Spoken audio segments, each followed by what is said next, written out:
Assalamualaikum warahmatullahi wabarakatuh. Perkenalkan, nama saya Siti Almarabi. Saya dari kelas 12 Airframe. Di sini kita akan belajar tentang aircraft system dan gas turbine engine. Untuk aircraft system, saya mengambil materi aircraft lighting system ATA33. Untuk gas turbine engine, saya mengambil fire protection system.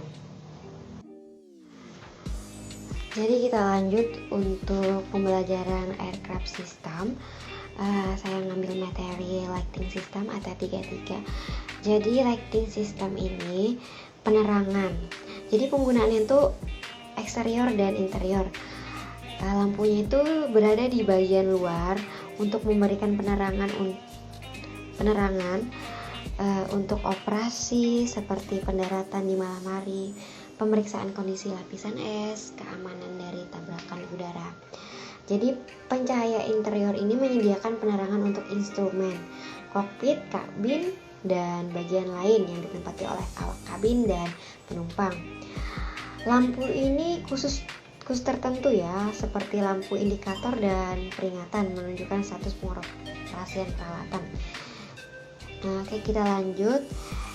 Exterior lights, lampu posisi, antioksidan, landing, dan taksi adalah contoh umum dari lampu eksterior pesawat. Jadi lanjut, position light. Jadi pesawat yang beroperasi pada malam hari harus dilengkapi dengan lampu posisi yang memenuhi persyaratan minimum yang ditentukan oleh Judul 14 Kode Peraturan Federal. Satu set lampu posisi terdiri dari satu lampu merah, lampu hijau, dan satu lampu putih. Oke, sekarang kita lanjut ke anti collection light. Jadi anti collection light ini sistem lampu terdiri satu atau lebih lampu. Mereka ini adalah lampu sorot berputar yang biasanya dipasang di atas badan pesawat atau ekor di lokasi. Unit lampu anti collision lights ini biasanya terdiri dari satu atau dua lampu berputar yang dioperasikan oleh motor listrik. Lanjut ke materi landing and taxi light. Ini lampu pendaratan yang dipasang di pesawat untuk menerangi landasan pacu selama pendaratan malam. Lampu ini sangat kuat dan diarahkan oleh reflektor parabola yang sudutnya memberikan jangkauan iluminasi maksimum. Jadi kita bisa lihat pada gambar landing edge ini. Nah, lampu taksi dirancang untuk memberikan penerangan di darat saat sedang meluncur atau menarik pesawat ke atau dari landasan pacu.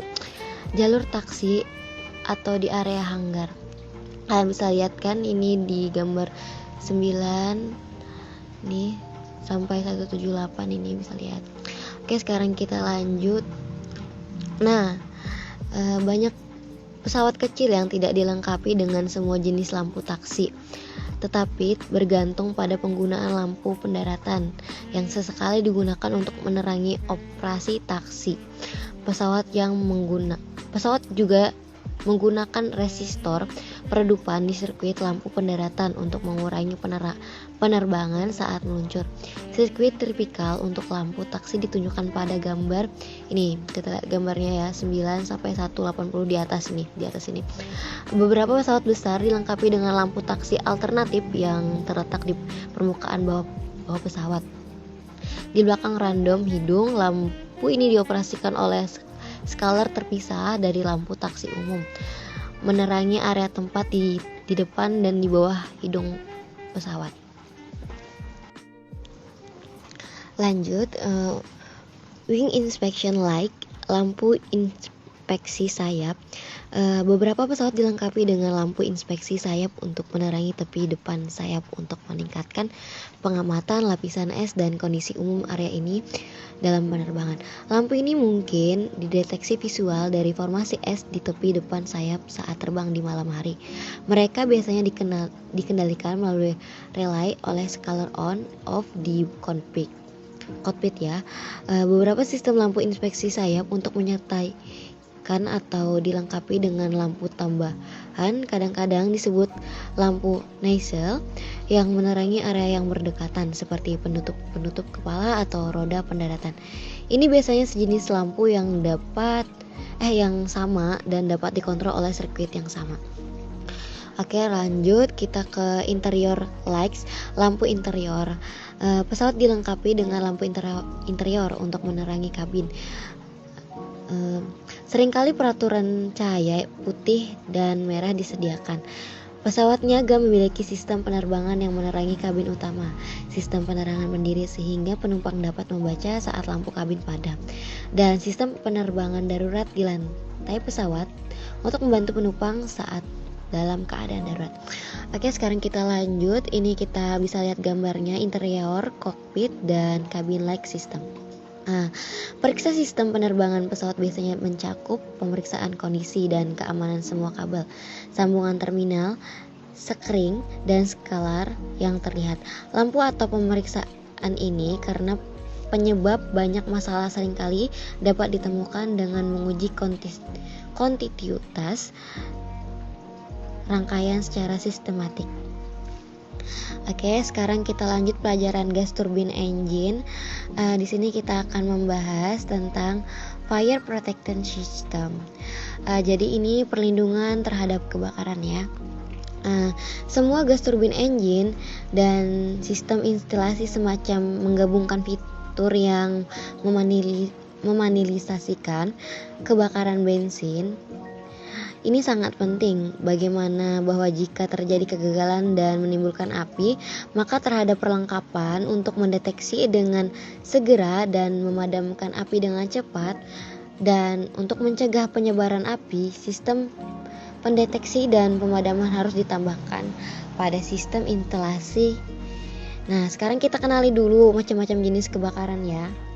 Ini kita bisa lihat gambar fire classification dan tipe fire. Ini ada jenis kebakaran kelas A. Untuk jenis kebakaran kelas A ini ada bahan SPT, kayu, kertas, kain, dan sebagainya. Dan kelas B ini bahan cair ya, bahan gas. Untuk kelas C ini panel listrik. Untuk kelas D ini kalorium, deuterium, magnesium. Nah, oke, sekarang kita lanjut ke klarifikasi api, kebakaran, dan jenis pemadam kebakaran. Yang pertama, kebakaran kelas A. Ini kita klarifikasi kebakaran dulu ya. Ada kebakaran bahan biasa atau benda padat yang mudah terbakar seperti kertas, kayu, tekstil, dan sejenisnya. Untuk kebakaran kelas B, ini adalah kebakaran cairan dan gas mudah yang terbakar seperti bensin, solar, aftur, alkohol, LPG, LNG, dan sejenisnya. Dan untuk kebakaran kelas C adalah kebakaran yang disebabkan oleh listrik seperti hubungan pendek. Dan kebakaran kelas D adalah kebakaran logam seperti magnesium, aluminium, titanium, dan sejenisnya. Jadi ini jenis bahan pemadam kebakaran yang dipakai. Untuk terhadap kebakaran kelas A, jenis bahan padam yang biasanya dipakai adalah air sebagai alat pemadam pokok, CO2, dan bahan pemadam kimia lainnya dipakai secara terbatas. Untuk terhadap kebakaran kelas B, jenis bahan pemadam yang dipakai adalah busa, foam sebagai alat pemadam pokok, dan jenis pemadam kimia sebagai pelengkap. Dan untuk terhadap kebakaran kelas C, jenis bahan pemadam yang dipakai adalah CO2 sebagai bahan pemadam pokok dan jenis pemadam kimia sebagai pelengkap. Sedangkan jenis bahan pemadam busa atau foam tidak boleh digunakan karena induktif terhadap listrik ya. Lanjut kita terhadap kebakaran kelas D, jenis bahan pemadam khusus metal dan power. Lanjut kita ke bahan pemadam api. Yang pertama nih ABCD ya. ABCD dari chemical, power atau serbuk kimia